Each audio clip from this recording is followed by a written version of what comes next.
Assalamualaikum warahmatullahi wabarakatuh.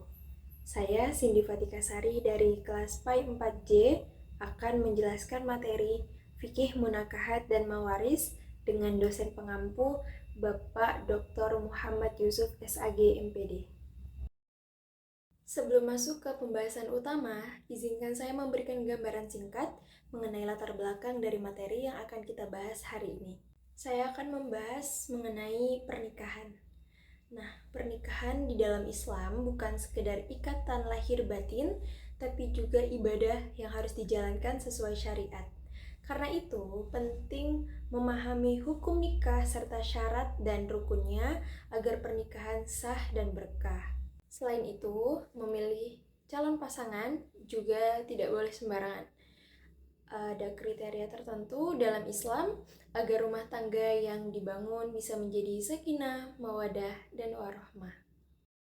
Baik, dari gambaran singkat tadi, selanjutnya kita masuk ke pembahasan pertama, yaitu tentang hukum pernikahan di dalam Islam. Hukum pernikahan sebenarnya fleksibel, tergantung pada kondisi dan kesiapan seseorang. Nah, para ulama memiliki pandangan yang berbeda mengenai hukum asal pernikahan. Misalnya, Imam Abu Daud Az-Zahiri menyatakan bahwa hukum asal nikah itu wajib. Sementara Imam Syafi'i berpendapat bahwa nikah hukumnya mubah atau boleh. Mayoritas ulama atau jumhur menyebutkan bahwa nikah itu sunnah. Bahkan ada juga yang berpendapat bahwa hukum nikah bisa berubah tergantung pada situasi pribadi seseorang. Bisa jadi wajib, sunnah, makruh, mubah, ataupun haram. Dalil yang sering dijadikan landasan hukum pernikahan terdapat dalam Al-Quran, salah satunya Quran Surah An-Nisa ayat 3. Bismillahirrahmanirrahim. Fankihu ma tabalakum minan nisa'i mathna wa thulatha wa ruba. Yang artinya, nikahilah wanita yang kamu senangi 2, 3, atau 4. Ayat ini menegaskan bahwa Islam sangat menganjurkan pernikahan sebagai cara yang sah untuk menyalurkan kebutuhan biologis dan membentuk keluarga. Hal ini juga didukung dengan hadis Nabi Muhammad SAW yang berbunyi, "Menikahlah kalian karena aku akan berbangga dengan banyaknya umatku di hadapan umat-umat lain pada hari kiamat." Hadis riwayat Ibnu Majah. Hukum pernikahan bisa menjadi wajib jika seseorang sudah mampu secara fisik dan finansial, serta sangat dikhawatirkan terjerumus dalam zina jika tidak menikah. Dalam kondisi ini, pernikahan menjadi kewajiban yang harus segera ditunaikan. Namun, jika seseorang belum mampu secara finansial, ia dianjurkan menahan diri dan memperbanyak puasa. Sebagaimana sabda Nabi Muhammad SAW, "Wahai para pemuda, barang siapa di antara kalian yang mampu menikah, maka menikahlah, karena itu lebih menundukkan pandangan dan lebih menjaga kemaluan. Dan barang siapa yang belum mampu, hendaklah ia berpuasa, karena puasa itu dapat menjadi perisai." Hadis riwayat Bukhari dan Muslim. Kemudian, pernikahan bisa menjadi sunnah jika seseorang sudah mampu menikah, namun tidak khawatir terjerumus dalam maksiat. Nah, dalam kondisi ini menikah sangat dianjurkan karena merupakan bagian dari sunnah Rasulullah SAW dan bisa mendatangkan banyak kebaikan, termasuk ketenangan jiwa dan keturunan yang soleh. Selanjutnya, hukum makruh. Ini berlaku bagi mereka yang merasa belum siap atau takut tidak bisa memenuhi hak-hak pasangan, seperti tidak mampu memberikan nafkah atau menjalankan kewajiban rumah tangga. Contohnya, orang yang tidak memiliki hasrat atau sakit menahun atau bahkan menikah karena alasan yang tidak tepat, seperti menikahi wanita yang sudah menerima lamaran orang lain. Adapun hukum mubah adalah hukum asal dari pernikahan, yaitu diperbolehkan.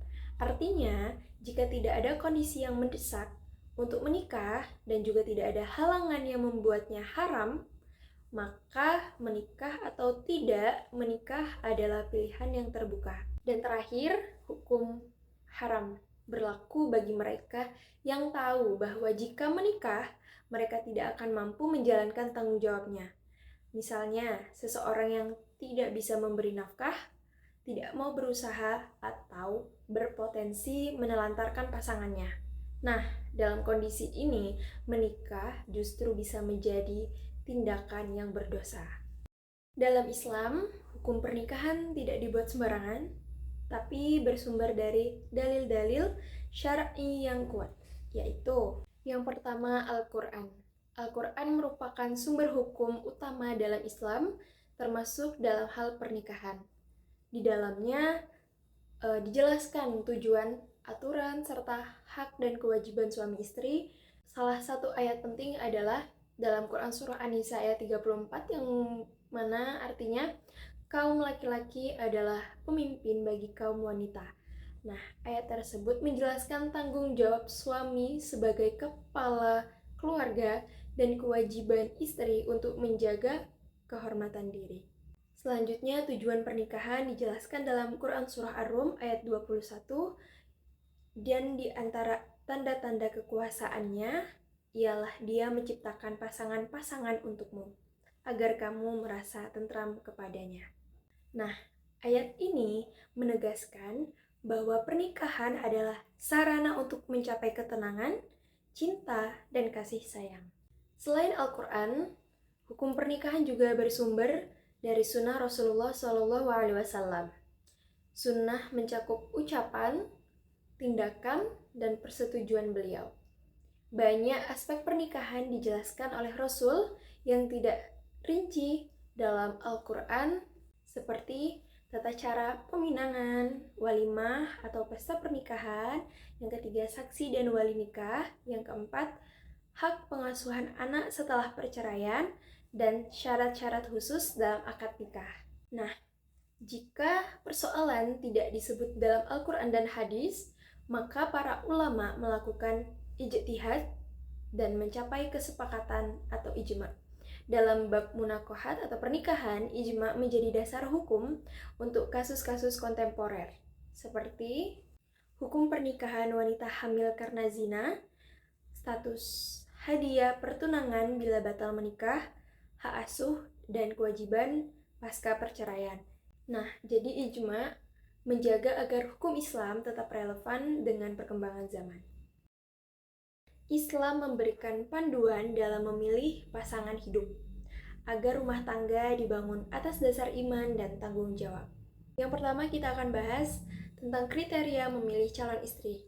Nah, Rasulullah SAW bersabda ada 4 kriteria dalam memilih calon istri, yaitu wanita dinikahi karena 4 hal: hartanya, keturunannya, kecantikannya, dan agamanya. Maka pilihlah yang beragama, niscaya engkau beruntung. Hadis riwayat Bukhari dan Muslim. Selanjutnya, memilih istri karena kesalehannya. Rasulullah SAW menggariskan ketentuan tentang perempuan yang salehah, yaitu cantik, patuh, dan amanah. Hal ini juga sejalan dengan hadis Rasulullah SAW yang berbunyi, "Ad-dunya mata'un wa khairu mata'id dunyal mar'atus salihah."